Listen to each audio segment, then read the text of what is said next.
At Michael Jackson, the artist, I'm with a man who worked with him for a number of years. Former record promotion executive T.C. Tompkins is joining us this morning. Good morning. Good morning. All right, so you worked with Jackson on 5 albums, including Thriller. Yes, Thriller and Off the Wall, and 3 with his brothers, Destiny, Triumph, and Victory.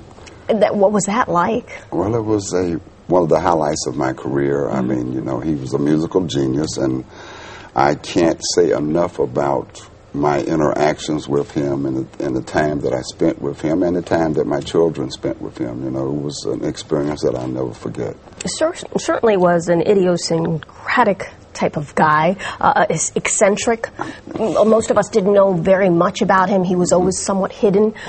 What was he like in person? Well, he was somewhat guarded, which was perfectly understandable, being in the spotlight from almost the age of 6 or 7, you know, and being constantly clawed after. I mean, you know, you got to realize he was a high bank piece of property and to a lot of individuals. And after going through that, I guess you do have to build up some type of guard against being approached by so many people. But very kind individual, very warm individual, very down to earth. And the most surprising thing about him is that he was just absence of any ego, which is very rare in this industry. Absolutely. Yeah, absolutely. Yeah, you would think that he would be all ego, actually. Yeah.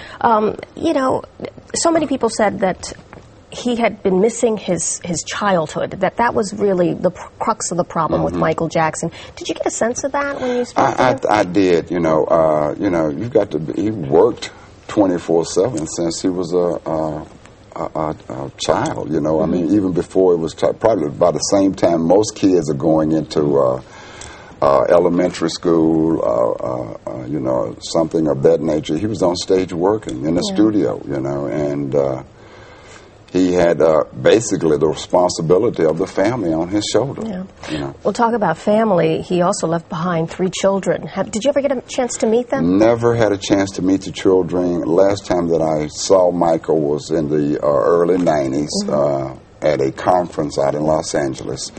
And we had a few time to speak and talk to each other and exchange hellos and things. But that was the last time I spoke to him.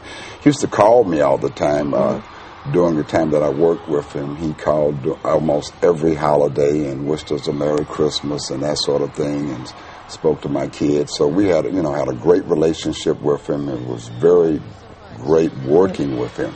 We have to go right now, but I just want to quickly ask you, what do you think is going to happen with the children and also with the money? I mean, he owns something like $400 million, but he also has that Beatle catalog, or part of it. Yeah, well, I mean, his money-earning power, I mean, now that he's no longer with us, which is sad to say, it's probably going to expand triple.